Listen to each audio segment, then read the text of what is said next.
संभल हिंसा में 4 लोगों की मौत गोली लगने से हुई थी, लेकिन उन लोगों पर गोली किसने चलाई ये बात आज तक पता नहीं चल पाई है। गोली चलाने वाला कौन था और गोली किसके चलाने की वजह से 4 लोगों की मौत हुई थी ये अभी तक पता नहीं चला है। गोली चलाते पुलिस वाले का वीडियो भी वायरल हुआ। अब अफसर उस वीडियो पर क्या बोल रहे हैं ये हम आपको बताने वाले हैं। दरअसल पुलिस वालों का एक वीडियो सोशल मीडिया पर खूब वायरल किया गया, जिसमें एक पुलिस वाला गोली चलाते दिख रहा था। घटना के 2 हफ्ते बाद जिले के मुख्य अधीक्षक ने इस वीडियो पर अपनी क्या राय दी है, क्या कमेंट किया है, ये इस वीडियो में आपको जानने के लिए मिलेगा। नमस्ते, मैं पल्लवी हूं और आप भारत एक नई सोच देख रहे हैं।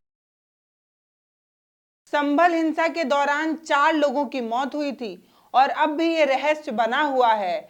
सवाल वही का जस का तस बना हुआ है कि गोली किसने चलाई और किसकी गोली की वजह से 4 लोगों की मौत हो गई। घर वालों का ये कहना है कि गोली पुलिस वालों ने चलाई, जबकि पुलिस वाले ये कह रहे थे कि गोली उनकी तरफ से चलाई ही नहीं गई। इसी बीच कथित तौर पर संभल हिंसा में एक वीडियो वायरल किया जा रहा था, जो तमाम सोशल मीडिया पर खूब देखने को मिला। वो वीडियो जिसमें पुलिस वाले गोली चलाते देखे जा रहे थे। अब उस घटना के 2 हफ्ते बाद पुलिस अधीक्षक यानी कि एसपी ने बताया है कि पुलिस कर्मियों ने भीड़ को तितर बितर करने के लिए, चेतावनी देने के लिए हवा में फायरिंग की थी। वही पुलिस जो कल तक कह रही थी कि हमारी तरफ से कोई गोली नहीं चलाई गई, आज वो कह रही है कि भीड़ को तितर बितर करने के लिए हवाई फायरिंग की गई थी। जबकि हिंसा के एक दिन बाद यानी कि 25 नवंबर को पुलिस का खुद का स्टेटमेंट है, जिसमें पुलिस वाले ये कह रहे थे कि केवल और केवल पैनेट गन का ही इस्तेमाल किया गया था, किसी और तरीके की फायरिंग का इस्तेमाल नहीं किया गया था, किसी बुलेट का इस्तेमाल नहीं किया गया था। उस समय पुलिस कह रही थी कि हमने गन का इस्तेमाल नहीं किया था, और आज पुलिस कह रही है कि भीड़ को तितर बितर करने के लिए, संतुलित करने के लिए हमने जो है वो फायरिंग की थी, लेकिन ये फायरिंग हवाई थी। ये जो बयान है और पहले का जो बयान है, दोनों में अंतर क्यों है? आखिर क्या है जो प्रशासन छुपाना चाह रही है और सरकार क्या चीज जो है उसमें लीपापोती करने में लगी हुई है? क्यों विपक्ष को वहां जाने नहीं दे रही? पहले तो विपक्ष की कई पार्टियां और कई नेता वहां जाने की कोशिश कर चुके हैं, लेकिन उनको अनुमति नहीं मिल रही।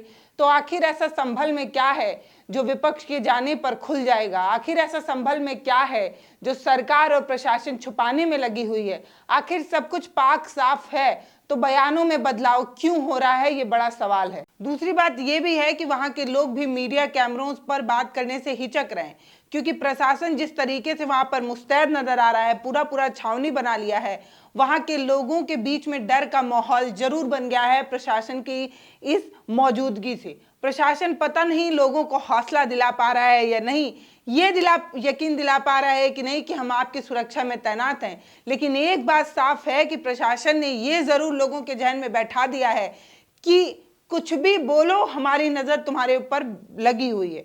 हर एक घर के सामने, हर चौराहे पर एक चप्पे चप्पे पर छावनी, ये इस तरफ इशारा करता है कि पूरे माहौल को कंट्रोल करने की कोशिश की जा रही है। माहौल शांति बनाने के नाम पर लोगों के बीच में दहशत बनाई जा रही है, ये इस वीडियो में दिख रहा है। एक प्राइवेट चैनल के इंटरव्यू में मैंने ग्रामीणों से, वहां के लोकलों की बात सुनी थी, जिसमें उन्होंने कहा था कि हम कुछ भी बोलने के लिए तैयार इसलिए भी नहीं है क्योंकि ये लोग बाइट लेकर चले जाते हैं, बाद में प्रशासन का सामना हमें करना पड़ता है। यानी कि पुलिस लोगों के बीच में डर बना रही है, ऐसा उस स्टेटमेंट से साफ नजर आ रहा था। फिलहाल इंडियन एक्सप्रेस की रिपोर्ट के मुताबिक ये जो वायरल वीडियो है उस पर एसपी कृष्ण कुमार बिश्नोई ने कहा कि एक पुलिस वाले को हवा में गोली चलाते हुए देखा जा सकता है और हम जांच कर रहे हैं कि 2 गोलियां किसने चलाई, जबकि पुलिस वाला 1 गोली चलाया था, तो फिर 2 गोलियां किसने चलाई ये अभी जांच का विषय है। 25 नवंबर को यही एसपी कृष्ण कुमार बिश्नोई अपने बयान में एक बात कहे थे। वो स्टेटमेंट आपके सामने है, जिसमें वो कह रहे थे कि पुलिस ने केवल पैनेट गन का इस्तेमाल किया है। 3 मृतकों का पोस्टमार्टम रिपोर्ट तो किया गया है, जिनकी मौत 315 बोर की एक बुलेट से हुई थी, और ये जो बुलेट थी वो पुलिस की नहीं थी, इस तरीके की बात उन्होंने कही थी। और कहा था कि पुलिस ने किसी भी बंदूक वाली गोली का इस्तेमाल नहीं किया था, इस तरीके का उनका स्टेटमेंट था। कुछ भीड़ के कुछ लोग सडनली कई गलियों में से निकल के आए और उन्होंने पुलिस बल पे पथराव किया कुछ 10-15 सेकंड तक। उसके बाद में पुलिस ने उसका हल्का बल प्रयोग किया है, लाठीचार्ज किया है और वापस लोगों को उनके गंतव्य स्थान पर खदेड़ दिया है। सबको बताया गया है कि धारा 163 जो कि पहले पूर्व में 144 के रूप में जानी जाती थी, वो लगाई गई है। कोई भी व्यक्ति कानून को अपने हाथ में लेगा, उसके खिलाफ कठोर से कठोर कार्रवाई की जाएगी। आंसू गैस के गोले छोड़े गए हैं। जिन लोगों द्वारा पथराव किया गया है उन लोगों के ऊपर आंसू गैस के गोले भी छोड़े। सर्वे टीम शांतिपूर्ण तरीके से सर्वे को कंडक्ट कर रही है। जब तक उनको सर्वे करना है तब तक के लिए उनका सर्वे वो करवाया जाएगा। और इससे पहले मुरादाबाद के डिविजनल कमिश्नर हैं अंजनेश कुमार सिंह, उन्होंने भी कहा था कि हिंसा में मारे गए एक मृतक नईम के माता पिता जब इस बात का दावा करने लगे, जब ये आरोप लगाने लगे कि उनके बेटे की मौत पुलिस की गोली की वजह से हुई, तब उन्होंने इस दावे का खंडन किया था।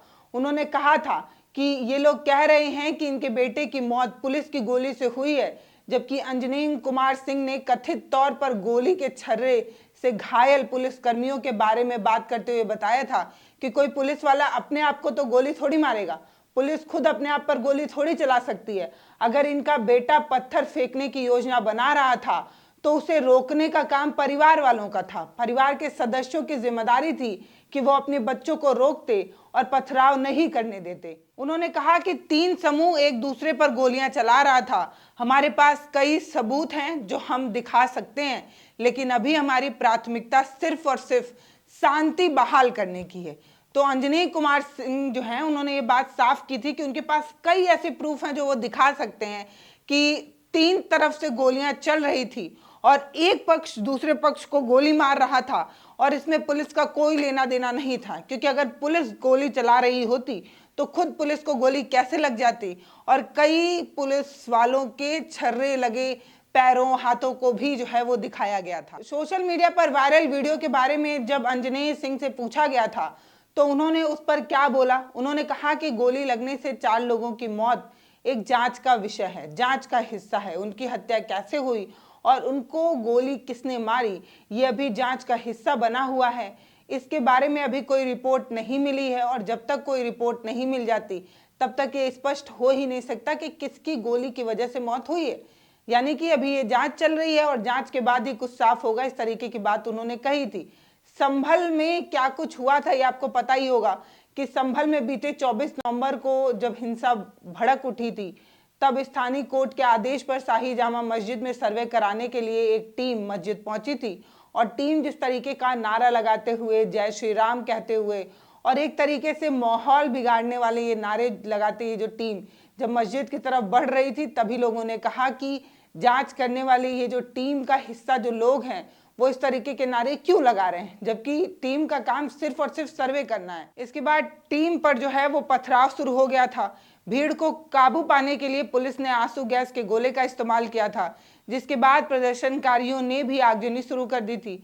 इस हिंसा में 4 लोगों की मौत हो गई थी और करीब 2 दर्जन से अधिक लोग घायल हो गए थे। ये पास्ट है जो संभल में हुआ। फिलहाल 6 दिसंबर को हिंसा के 2 हफ्ते बाद भारी पुलिस वहां पर तैनात की गई और ड्रोन कैमरे से निगरानी के बीच लगभग 500 लोगों ने मस्जिद में जाकर नमाज अदा की और ये तस्वीर दिखाकर ये बताने की कोशिश की गई कि प्रशासन माहौल को शांत करने में अब भी जुटा हुआ है।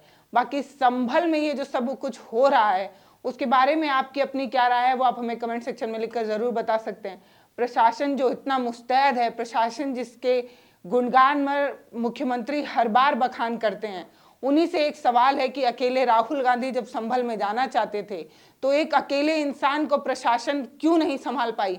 एक अकेला इंसान अगर संभल चला भी जाता तो आखिर ऐसी कौन सा दुखों का पहाड़ टूट पड़ता, आखिर ऐसा क्या हो जाता जो एक अकेले इंसान को संभल जाने की अनुमति नहीं मिली। वो भी वो जो नेता विपक्ष है, वो भी वो जिसके पास कई संवैधानिक अधिकार हैं। अगर सरकार कुछ ऐसा कर रही है जिससे लोगों के बीच में असंतोष की भावना उत्पन्न हो रही है तो नेता विपक्ष के रूप में, एलओपी के रूप में उनकी जिम्मेदारी थी कि वो जनता के बीच में जाते, उनके घाव को मरहम ना लगा पाते तो कम से कम सुन तो लेते ही, कम से कम ये समझ तो लेते ही कि सरकार और प्रशासन किस तरीके का रवैया अपना रही है। कहीं प्रशासन की वजह से माहौल और बिगड़ तो नहीं रहा, लोगों के बीच में दहशत और डर तो नहीं बन रहा। इस तरीके की चीजें विपक्ष करता है, ये विपक्ष की जिम्मेदारी होती है और ये उसका संवैधानिक अधिकार होता है और काम भी यही होता है विपक्ष का। लेकिन अफसोस कि सरकार इस तरीके की अनुमति नहीं दे रहा, लेकिन अफसोस कि प्रशासन की मुस्तैदी लोगों के बीच में संतोष तो नहीं ला पा रही। मुझे लग रहा है कि एक डर का माहौल जरूर पैदा हो रहा होगा संभल में। जिस तरीके से लोग कहते हैं कि विपक्ष के नेता आएंगे, बात करेंगे, माहौल बनाएंगे और चले जाएंगे, बाद में प्रशासन के साथ हमें ही रहना है, इस तरीके के बयान से ये बात साफ है कि लोग अपने मन की बात भी खुलकर नहीं कह पा रहे हैं, क्योंकि उन्हें इस बात का डर है कि किसी की गैर मौजूदगी में प्रशासन वहां मौजूद होता है और प्रशासन किसी भी तरीके का एक्शन ले सकता है। बाकी संभल के मामले में आप क्या सोचते हैं, आप हमें कमेंट सेक्शन में लिखकर जरूर बता सकते हैं। नमस्ते, मैं पल्लवी हूँ, आप भारत एक नई सोच देख रहे हैं।